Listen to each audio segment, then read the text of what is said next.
কখনো কখনো স্বামীরা রেগে যান এবং রাগ কমাতে গিয়ে আমরা এমন কিছু করি যার ফলে পরিস্থিতি আরো খারাপ হয়ে যায়। এর কারণ হতে পারে আমরা জানি না কি করতে হবে বা ওই সময় কি করা উচিত। এক্ষেত্রে কিছু সমাধান কার্যকরী হতে পারে। ভাবছেন এর কি সমাধান? আজকের এই ভিডিওতে আমরা এই বিষয় নিয়ে কথা বলবো। ওই সময় নিজেকে শান্ত রাখুন। শান্ত থাকা এবং ধৈর্য ধারণ করে স্বামীকে শান্ত করা একটি অন্যতম কৌশল। সে সময় যদি আপনিও রেগে যান এবং একে অপরের সাথে চিৎকার চেঁচামেচি করতে থাকেন, তবে তার পরিণতি ভালো হবে না। সেই মুহূর্তে কোনো কিছু জিজ্ঞাসা করবেন না বা রেগে যাওয়ার কারণ জানতে চাইবেন না। তিনি শান্ত না হওয়া পর্যন্ত অপেক্ষা করুন। রাগ কমে গেলে তারপর রাগের কারণ সম্পর্কে জিজ্ঞাসা করুন এবং এটি নিয়ে আলোচনা করুন।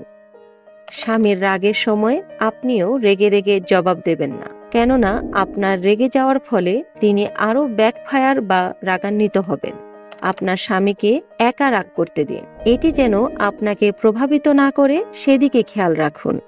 আপনার স্বামীর রাগের মাত্রা আপনি নির্ধারণ করুন। মাত্রা নির্ধারণের অর্থ হলো আপনি আপনার স্বামীর রাগ কতটা এবং কতক্ষণ মেনে নেবেন, আর সীমা ছাড়িয়ে গেলে কি করবেন তা আগে থেকেই নির্ধারণ করুন। আপনার স্বামীকে রাগী স্বভাবে অভ্যস্ত হতে দেবেন না।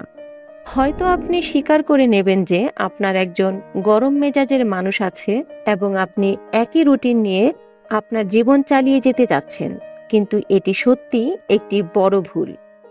অসম্মান এবং দুর্ব্যবহার সহ্য করবেন না। আপনি যদি আপনার স্বামীর করা অসম্মান এবং দুর্ব্যবহার বারবার দেখেন এবং তা মেনে নেন, তার মানে আপনি আপনার রাগান্বিত এবং গরম মেজাজের মানুষটিকে এটা বোঝাতে সাহায্য করেন যে তার আচরণে কোনো সমস্যা নেই। এক্ষেত্রে সে তার আচরণ পরিবর্তন করার চেষ্টা করবে না এবং সর্বদা আপনাকে অসম্মান করতে থাকবে।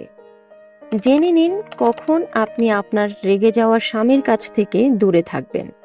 অনেক সময় কিছু মুহূর্ত স্বামীর সাথে দূরত্ব সম্পর্ক আরো বেশি মজবুত করতে পারে।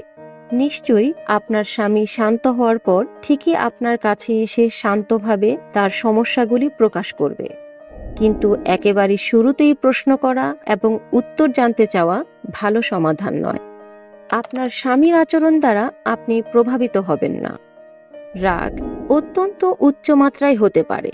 যথাসম্ভব স্বামীর এই বদমেজাজ ও অতিরিক্ত রাগ যেন আপনাকে প্রভাবিত না করে সেদিকে খেয়াল রাখবেন।